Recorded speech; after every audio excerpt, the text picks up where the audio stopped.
We got Tommy G, methadone mile, inside Boston's drug epidemic. We've seen this situation spiral out of control during the past 5 years. It's a complex problem and the city's plan isn't working. It's impacting businesses, residents, and the hundreds here on the streets. Seeing this just makes me like so sad. And when you're using, you don't realize it. It really like opens your eyes to just how bad it really is. Especially zombie land. Nothing but zombies walking around. That's really the What is that? You ever hit Mass Ave? That's Geeker land. Sold alive my first tote of crack. Imagine that. When karma attacks, you allow your pregnant girlfriend to go and lay on her back, detoxing them cold shakes. Man, it made my soul break. Rotten teeth, I can see my skull in my own face. Right here, What is showing God? through my skin. I got started when I was 10. By 12, I was smoking crack and doing dope. I've been selling drugs since I was like 12. These people are people. Some of these are like the nicest, greatest people. They just had like really bad trauma or really bad losses in life or just bad luck. It's a demon. He's one hard motherfucker to cast away. Methadone mile.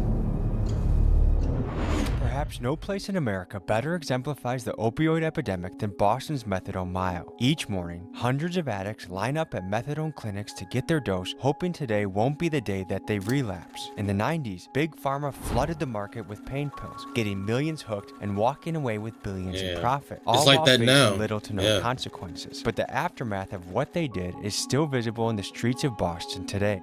In this open-air drug market, crack, fentanyl, meth, and xylazine habits are as cheap as a few dollars a day. And here in these streets, people are trapped in a brutal cycle of addiction. In this story, we'll peel back the layers, speaking to people from Harvard doctors to people selling crack, and from the addicts fighting for survival to those who have escaped their addiction and now work to help others. Furthermore, we aim to uncover the deeper question of how Methadone Mile came to be. As we unravel this mystery, we'll reveal how a single failed infrastructure project may be a key factor behind the hundreds now living in the streets of Boston. Welcome to the side of Boston you've never seen before. Okay. This episode is brought to you by today's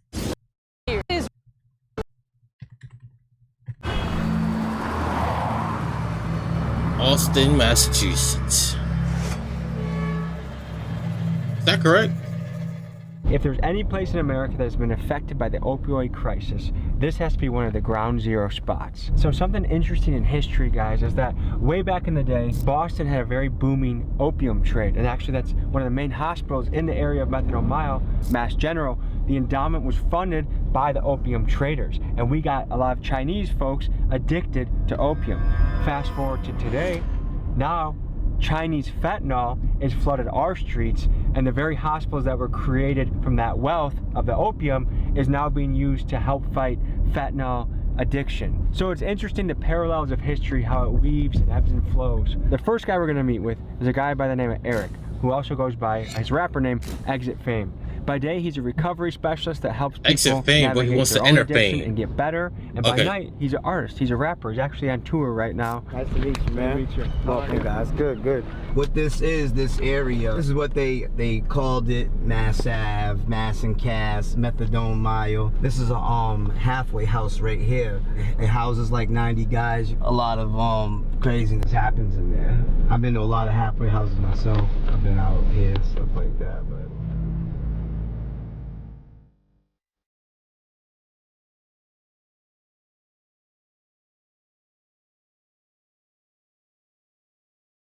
Some of these people I know, like my guy right there. What up, dude? What up, man? What are you up to? We're actually doing a documentary on this area, but I know everybody don't want to be filmed. It was good. You know?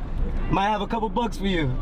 Meet me around the corner or something. Where do you want me to go? Go to the gas station. Not everybody can come out here. You know what I mean? Bottles chucked at our car if it was just us here. Yeah. How long have you been sober for? 5 years. What did it take to get clean? A lot of pain. It's crazy because I'm a recovery coach with Gavin now. I'm working in Beth Israel hospitals. I came from circumstances, man, where I was a follower. You know what I mean? Being a follower, it put me in situations where 17 years of my life in prisons, DYS, you know what I mean? Without Eric with us, we would have gotten a very aggressive response. I mean, these are people that are suffering in a very difficult part of their life. But because Eric was such a well-respected and known figure in the area, when they saw Eric, they wanted to come by and share their story. What happened to your hand, man? Xylazine. Yeah? Yeah. It literally... You said what? Eats xylazine. Yeah? What is that? It literally... Silence. Eats, like, the tissue. It's supposed to, like, That's the mimic skin? benzos. What happens when you do benzos? I black out and I pick up charges. You like to fight when you're on benzos? No, I like to steal things. I'll wake up like 3-4 days later going, what happened? In the midst of methadone mile, you got business owners, people living here, people that are just fighting to survive, pay rent, pay the energy bill, and have to live with hundreds and hundreds of users all around them. And so we're actually going into an auto shop to talk to people about what it's like conducting business. Every day you get like 2-3 boosters trying to come and sell me stuff. They'll steal it from like the local South Bay over there. It was a fentanyl deal that got arrested right in front of us right here. That happens at least like twice a month, to be honest. I've actually caught a lot of people using the bathroom here, taking shits outside right there. I had to like clean that up. It's pretty dirty. That is human shit, yeah. I'd say on a week we get at least like 2 cars breaking into so they can sleep in there. For example, I got that car right there with a broken window. Obviously it's a junk car, but they still broke the window and they sleep inside the car and stuff. So I had this dude, he used to work for us, he used to like help us sweep up. So one time I gave him my car to go basically get a part from the parts store down the street. The car keys had a...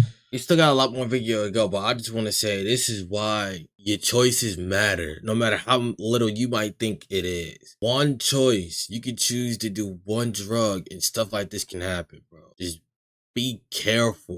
This stuff is no joke. It starts with the simple stuff and then you just somehow make your way to the harder drugs. Just take a step back, relax, try to clear your mind, and see what you're about to do before you do it, all right? Changes your life.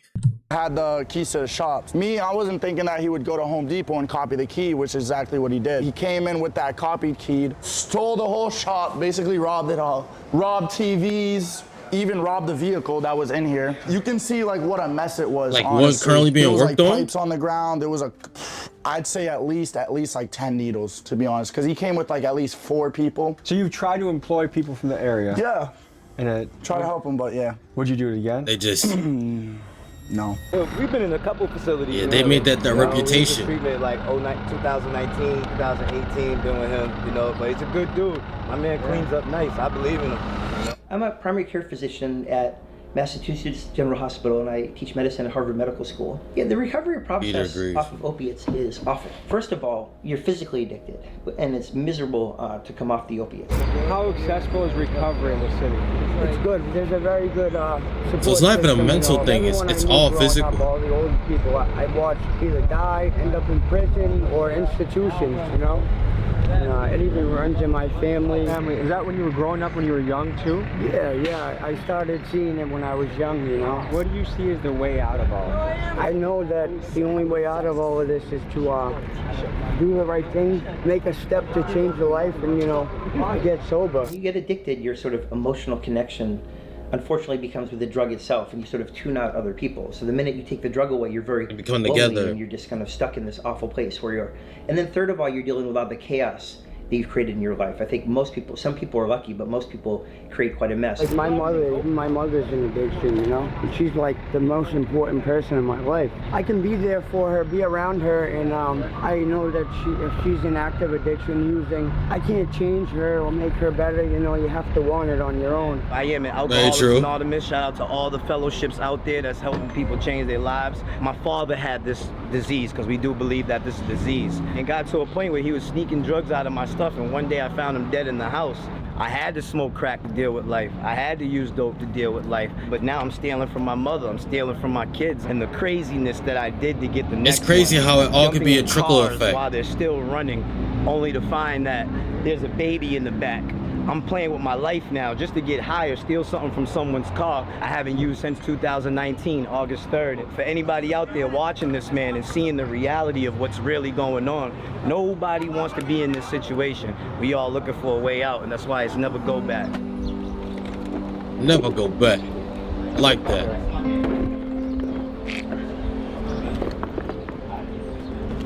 Oh. Okay. How about food is the chicken? Two of my uncles and my cousins is out here right now. I'm that baby raised? I'm basically right now spreading love through food. How much did you go out of pocket to make this happen? 500. So how do you fund all this? I'm blessed. Yeah. People give to me, so I give back. And what kind of impact you see, or what kind of interactions you have with people that are feeling cared for, maybe I look good. Time in a week or a month or a year? As long as somebody smiles. You hungry? No, baby, this is free. You moved down here from Florida? Yeah, I've been down here since 18, started using dope. My kid's mother first started using needles. I never used a needle in my life, bro, till she hit me. Hey, what's up? Motherfucker, where you been to? I've been locked up. He said, I've been locked up. That's my dude. You gotta get your ass back in treatment, man. I've been home for a year and a half. Tomorrow. For real, go. I didn't even recognize you at first. I was like, oh, that's fucking Jimmy. So it's really encouraging to see, like, even when you dive into the weeds, that one of the first things we jump into is people that are actively giving back. How common is it when you're on hard drugs to lose weight? Is that, hold on, let me see. Oh, it's a side effect. Drugs like heroin, cocaine, and meth can be a side effect of weight loss at times. There are other substances out there, both illicit and prescription. I'd say about like 20%, 15-20%. Stimulant drugs, methylphenidate, and amphetamine, Adderall, makes you less hungry and make your body burn calories faster than usual. And I know that. I'm working to help make this place better. So we got this lady here that set up their food. We have Exit Fame, who every single day is in the trenches trying to help people, bring them to recovery. What got someone to a place that they started off as a cute little healthy baby to someone on the street? And that's part of the mystery that we're unraveling.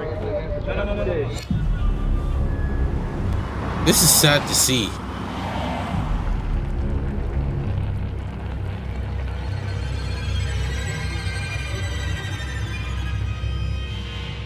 We're gonna go to something that we haven't really experienced, which is a crack house. I thought crack was a relic of maybe the 80s and that with fentanyl it had been dying out, but it turns out it's still alive and well here in Boston. Unfortunately. More cities than I know about. What's kind of crazy, we're driving through a wealthy neighborhood. Why Boston specifically? Is there like... And it just goes to show you're never really that far away. Transportation where it goes down. That's right near them. Kids on a playground. That has like outside a lot of drugs go in and out. Family-like, and inside there's crack. Yo, hello? Outside. What's up, bro? Good to meet you.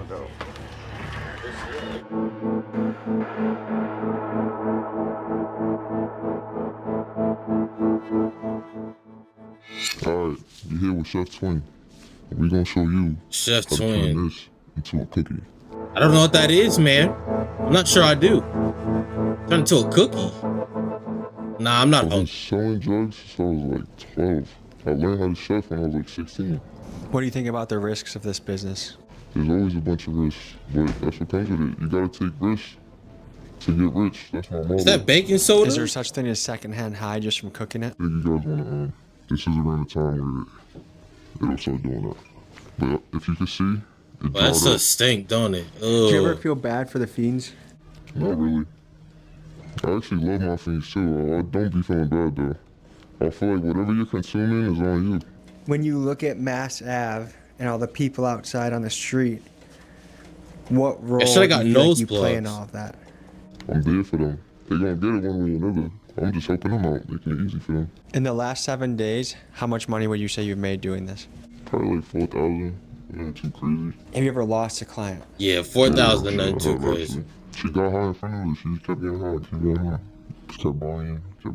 Until she ran out of money. When she ran out of money and I seen that she was like, I left. Like the next day, 2 days later, we got the call saying that she was dead from my other fiend. Not every scene was able to fit into this video. Well, that's insane, bro. That's really a Good morning, everybody. crazy world. Here. We're up early to see what the methadone clinics look like right now. Apparently, there are lines around the corner. How many clinics are there in Boston? Their dose of methadone. We want to see what that's like.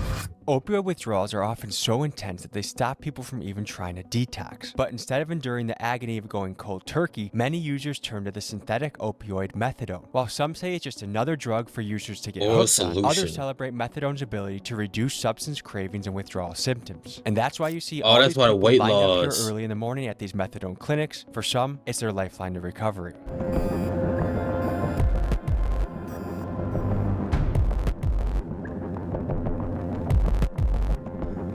About what time does the methadone clinic line start? 5 a.m. in the morning. So people are up early. Stated in the line. So people are wondering, does methadone help the problem or hurt the problem? It helps the problem. Hey, what's up, man? Does it always help though? What time do you guys get up and get ready to get in the line? I get up anywhere from like 6 to 9 when there's no line. When you first receive a dose of methadone, how do you feel after? So it takes about 15 minutes for it to kick in, but after it kicks in, I feel like just relaxed, more or less. The same, normal.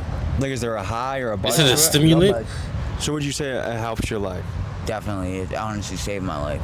I've been on drugs on and off for 10 years. I tried Suboxone, Sublocade, what's the other one, Vivitrol, all the shots. Yeah. And I've noticed methadone's the one that really helped me the most. That's xylazine. That's what xylazine does, yeah. What's going on with him? It's off with xylazine. My head too. See how it's off? I know people that are sniffing to get it. Yeah, that's what that's from too. I had one point with my shin bone here, right here, was showing through my skin, right here. And it's what do you do for that? Again. Anyway, but all this is from xylazine. The back here, these cuts. This one here, I could put my finger through before. But yeah, Ew. A lot of holes. They're nasty. See how this is all in here? Like, you know. How much did a rough childhood play a part in where you are today? Huge. I went through the whole Catholic priest thing, and I will say that was the biggest thing that made me want to use. I got started when I was 10. My brother was 5 years older. He got me selling weed by 10, and by 12 I was smoking crack and doing dope.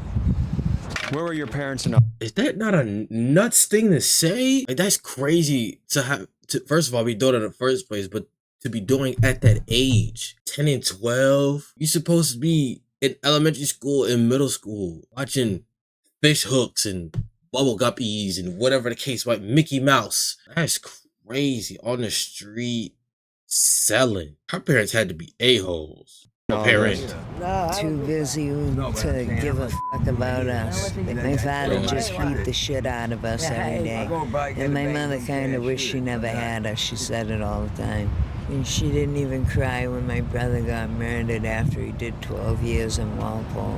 What? She didn't cry at his funeral. I miss my brother every day. Addiction has to do a lot of times with like untreated trauma or untreated anxiety. That's why depression a lot of time drugs tie to emotions, like you said. People manage to do it if they're living on the streets, no health insurance, no job, no supportive community. We've really got to meet them where they are. These people are people. Some of these are like the nicest, greatest people. A lot of them just had like really bad trauma or really bad losses in life or just bad luck. Getting them on medical therapy is the first step. And make sure they're not going to overdose. Get them on Suboxone, methadone. But you have to get people housing. It's very difficult to stay in stable recovery if you don't have a stable place for housing. What resources are out there to help you on your journey? Oh, I can go into a program where people got mad drugs and just do them in there. There is no help. So the biggest misconception is that we have these happy hedonists roaming around, whereas the people who are addicted are the most miserable people on the face of the earth, and they desperately need our help, care, and attention. After you smoke crack, you get resin and you get a push. And unfortunately, this is this little bit will get you going and turn into a day of a devil chase. We're sitting here interviewing, but this is not something that's to be glorified. This is a disease that we're facing, and it's literally a mental trap. Unfortunately, this is what crack cocaine and drugs do to you. For anyone who's watching this, I would say, if you're not doing drugs, don't do them. But if you're doing them, do them the best, the safest way you can. Bro, Yes, that is correct. You shouldn't do drugs at all. If you want to, if for some reason you want to try to be safe with it, I'm telling you, this can negatively change your life forever. Change the people around your life forever. Just be careful, because you never know. All it takes is one taste of a drug, change everything. That's all it takes. All it takes is a little bit of peer pressure from your so-called friends, your homeboys, your homegirls to change everything. Don't take any decisions you do lightly, but especially this ones, stuff like this. And make sure that if you make a decision one way or the other, you list out pros and cons of both, to make sure you understand your thought process and understand why you want to choose to go down the route you do. And just try to stay conscious and stay strong, and eventually you'll get through it. So what's the penalty if a cop sees this? Nothing. For context, we were across the street from a jail where inmates were cleaning up garbage and cop cars lined the street, and these users were openly using drugs without any concern for being caught. Anywhere else? Do they not care? I swear, this is like a zone for where this is allowed. We're literally next to a sheriff, and are you worried at all with having open stuff?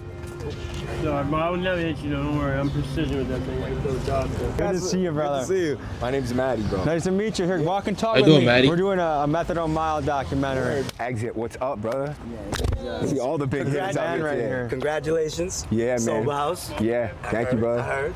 This shit's wild out here, bro. So that's like a common Matt. thing, right? I heard You'll Maddie. see that all day, every day. You see how it is. Tell me about, do you have a story with recovery or addiction? Yeah, I did 17 years in prison, bro. I was in the max for 17 years. I started getting high up there, doing dope. When I got home, I was clean for about a year, and then Your addiction started in prison? Yeah, I shot dope for the first time in prison. It's crazy, right? How hard is it to get in prison? Your deal is next door. You know what I mean? They'll cuff it to you, that do whatever. So as a former accessible? user, taking away the tents, does that help the situation or hurt the situation? Bro, in my opinion, they took people out of a secluded area and put them right on Front Street, bro. Just hours ago, we saw plenty of tents and plenty of crowds out at Mass and Cass. We did talk with the mayor. She did say the city is making progress, but agrees more needs to be done. Boston Mayor Michelle Wu says things are better than a year ago, with more people in permanent and transitional housing. It's not the same as where we were a year ago, with fortified encampments and people who have been truly residing on the streets for years at that point. And for the most part, I feel like these people are harmless, bro. You know what I mean? It's just a matter of, mixing it up with the Where drugs. do you put folks like this? What do you do with guys like that? Man, it's hard, bro, because you go to the hospital and they'll kick you back. If you don't say you're suicidal, they're kicking you back out on the streets. Well, that's not fair at all. I inhale through my nose. Who did? In the streets, I exhale crack smoke and negativity through my mouth. Hey. Money feeds you. Hey, look, I know I know you clean, my brother, but that don't mean your breath can't stink now. You blowing it into the camera. All right now. Let's just comment out with all that. Ego, integrity makes you the man of the house. I'm not from Milwaukee, but since 13, I was chasing them bucks.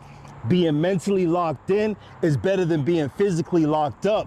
We're out here at Bedrock in front of a recovery center, and we're going to talk to a guy that just hit 8 years sober today, and also show you inside a facility that someone might That's the one that just blew at the camera, right? Journey of recovery and sobriety. Tell the people who you are and why today is important. So I'm mathematics. I'm a recovering alcoholic or an addict, recovering, gangster get money and stuff in the streets. And then now today, I'm also recovering from low self-esteem, low self-worth, low self-doubt, also addiction and alcoholism and criminal thinking. And so today I celebrate 8 years of recovery. And what makes me in recovery is because I work a program that's a thinking and a personality change. What is your role in this facility? So I'm a group specialist, and then I'm also an alumni coordinator, and I do community engagement. So I get people back into the facility if they need help. You just gotta surrender. You can do it. You already did it for 8 months, so you know you can do it. Tommy might ask him this, but I'm just wondering, what would he say is the hardest part to convince someone struggling with drugs to come in and have a sit down talk with other people that could help interest an individual to get clean. You just got to give yourself another shot. 3 years clean when I fucking went out. Okay. Remember I met you over at the tent? Yes. You got this. You got this. You got this. So pretend you just found me on Mass Ave. What am I going through today? All right, so the first thing that would happen is you would come and do an intake inside of here.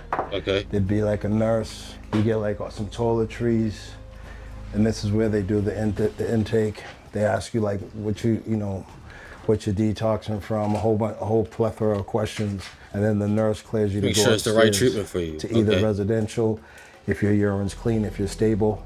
But if you need a detox, you got to go to detox for up to 8 days. Seeing how nice this place Is is, it like it's hard for me to confinement or? imagine choosing to stay in the street over coming here. Yeah, but there's a mental obsession, and the mental obsession is so strong that, a mental obsession is a persistent, reoccurring thought that doesn't respond to logic or reason. First of all, you're physically addicted, and it's miserable to come off the opiates, and that lasts for weeks. And then there's a psychological component. It's very difficult to get off opiates. When you get addicted, your sort of emotional connection unfortunately becomes with the drug That itself. dopamine You hit, sort of tune out other it's people. not just for The minute you drugs, take the it's drug for away, other you're stuff very too, though. lonely, and you're just kind of stuck in this awful place. So it'd be logical and reasonable I was just to talking say about that. drugs. But when that mental obsession, the grips of addiction are on you, it's all about the next one. We put this in front of our families, in front of our mothers, in front of our kids. I'll overdose, I'll rip the IV out my arm, and 2 minutes later I'll go call the dealer and get more of the stuff that'll almost just kill me. No fear, you can't scare an alcoholic or an addict.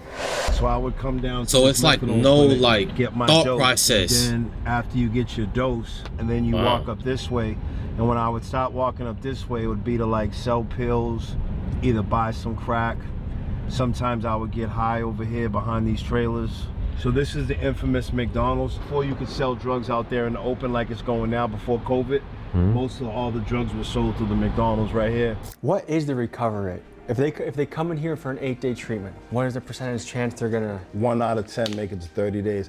8 days isn't enough. Detox is grammar school, then 30-day treatments high school, then inpatient like 2 or 3 month treatments college, and IOP 5 is like master degree. IOP 3 is like PhD, and then going home right after detox is like trying to get a master's and a doctorate at the same time. So you're trying to go home with a grammar school education, but you're trying to pass doctorate and master's degree level classes, and that's why we have 13 alcoholics and addicts dying every hour. Does harm reduction, does it help people or does it enable addiction? So I had a bad vision of harm reduction before, but I think now the scope is we'd rather have the person alive on harm reduction than pass away. My only thing with harm reduction is most people get on it, but they struggle to get off. Most addicts and alcoholics, we only know how to stop doing drugs and alcohol, but we don't know how to stop. So this is my office. You got an office, man? Yeah. I feel like that's always the like more for your difficult family? part in anything. Like even, let's say something a little bit more simpler. Like even though it still could be very health endangerment, like some people, it's difficult for people to stop eating unhealthy foods, but it's so easy to start. It's so easy because all it takes is just one decision, one quick decision in your mind to be like, I want this right now. But restraint is way more difficult because now you have to condition your mind to be like, nah, I can't do this. Look what it did to me before. I can't. I know how I get when this is around me. Crazy thing to deal with. Friend, seeing you back in the day, hustling, taking, using he has post-it notes on his computer. Oh, my mother's really proud of me. You know what I mean? She can sleep good at night. My kids are proud of me. I went from being a deadbeat dad to now I raise my daughter full time. Yeah. After school programs. We spend time together. She comes to all my events. She's in the bulk of my videos. So it's just like, I went from being a neglectful father to actually now being a nurturing father. That's what it's about. You can change, bruh. Change your ways for the better, for the people around you. To uncover the origins of methadone mile, we brought together a powerhouse of Boston legends. From Millie's, the rapper who's putting Massachusetts on the map, to Bean Shooter, a former addict and frequent flyer to prison, and now a guy who transformed himself and became an entrepreneur, comedian, and a source of inspiration for those in recovery. Transformed himself and became an entrepreneur, comedian, and a... Did he post this? Who did he think he was fooling? 2 different complexions. When you make love to women from all different countries, do it well because you represent an entire nation. Brother, that's not even you in the picture, brother. A source of inspiration for those in recovery. Together, we chartered a boat and sailed towards the remains of the missing Long Island Bridge, a key piece of infrastructure that we believe holds the key to understanding how Method came to be.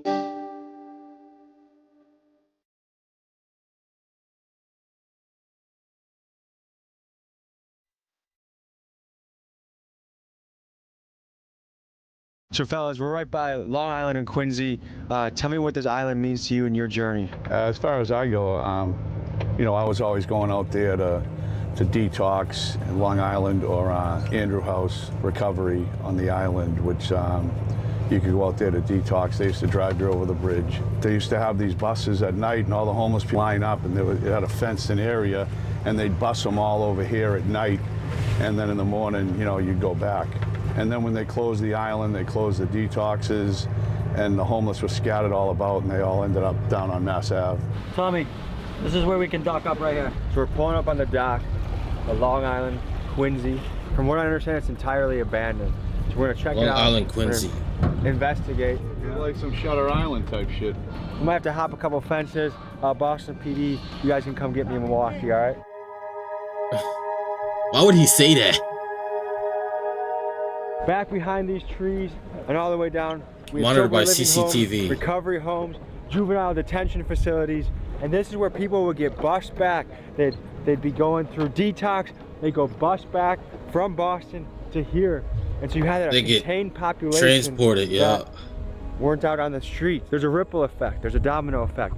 One little thing leads to another, and it's crazy how one little bridge has led to hundreds and hundreds of people on the street, which has led to family members going missing, people living in tents on the street, and all because one little bridge started the domino effect. It's a strange feeling being back here, you know. It just reminds me of, you know, being dope sick and going to detox, and it seems like another lifetime when I was coming out here all the time. You think we're the only people on this island right now? No, there's got to be someone else out here.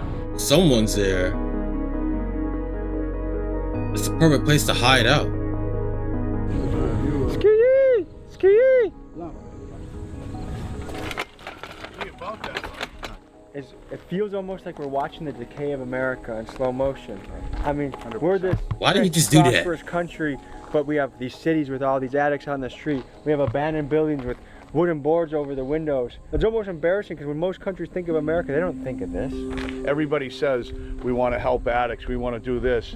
And me opening sober homes, I found this firsthand until it goes into your neighborhood. Then yeah, we want money for addiction, just not in my fucking backyard. To dig deeper on what the path of sobriety looks like, we head with Bean Shooter back to his stomping grounds of Lowell, a city near Boston, to visit his home and his sober house, to speak with the fellows there and get their insights on a path to a drug-free life. That's my prison mugshot, actually. What'd you go away for this one? That one was trafficking over 100 pounds of marijuana. That was when you did business with the cartel? Yeah. Did that make you nervous? No, not really. They were good to me.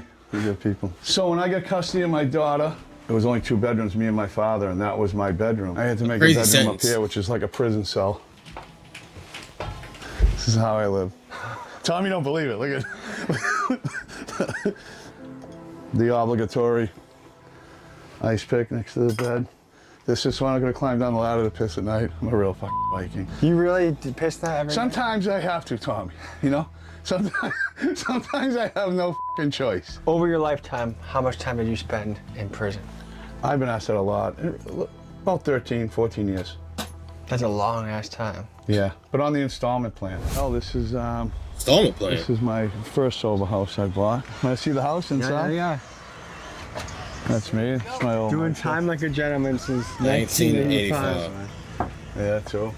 Was part of your journey getting sober in a sober house like this? Oh, I've been in a bunch of them, but when I got sober last time, I was in Deerfield Beach, Florida, and I was in a sober house, and I remember getting in there, and I'm like, wait a minute, there's 6 guys in here paying $150 a week. That's $900 a week. That's fucking $3,600 a month in this little fucking ranch, right? And because I've always been a numbers guy, you know, right, selling drugs and doing whatever, and that was when I first got the idea. Wow, you make money and you're helping people. Like anybody will tell you that's a recovering addict. Helping another addict helps me. So guys here, how long have they been sober for? Everyone's different. I mean, I got a guy who's been here almost 4 years. You know, I got some guys who got out of detox a month ago. So and then sometimes people relapse. I had a guy recently who just relapsed. I saw him and I knew he was high. You know, they can try to lie to me and I'm like, oh, I'll take a urine right now. And I'm just like, hey, listen, you already failed it. If you already failed the eyeball test, like, I'm not even gonna waste a fucking cup on you. And 99% of the time they'll be like, all right, you know. Recently, I came here just like this. We were right here on the porch, and Bundy went in. And I says, "Oh, go in and get so and so, Jason." And I heard him scream, "Get the Narcan!" And I'd been open 5 years. I'd never had anybody die in my house. And I ran in and I touched him, and he was ice cold. I just said, "Fucking, you can put the Narcan away," you know. He's gone, and that sucked. The family came, and I had to talk with them. And the kid had been here a while, 2 years, and he became a friend, you know. I was with him all the time, and I felt guilt over it, like I dropped the ball. And then I talked to his brother, and his brother said, yeah, I know he got high a couple times. He'd been here so long, I was comfortable with him. I hadn't urined him for a couple of weeks, because usually at least once a week I'll urine you. And I felt like, you know, I kind of dropped the ball on that one. See someone die in the house, it sucks. So we try to keep that from happening again.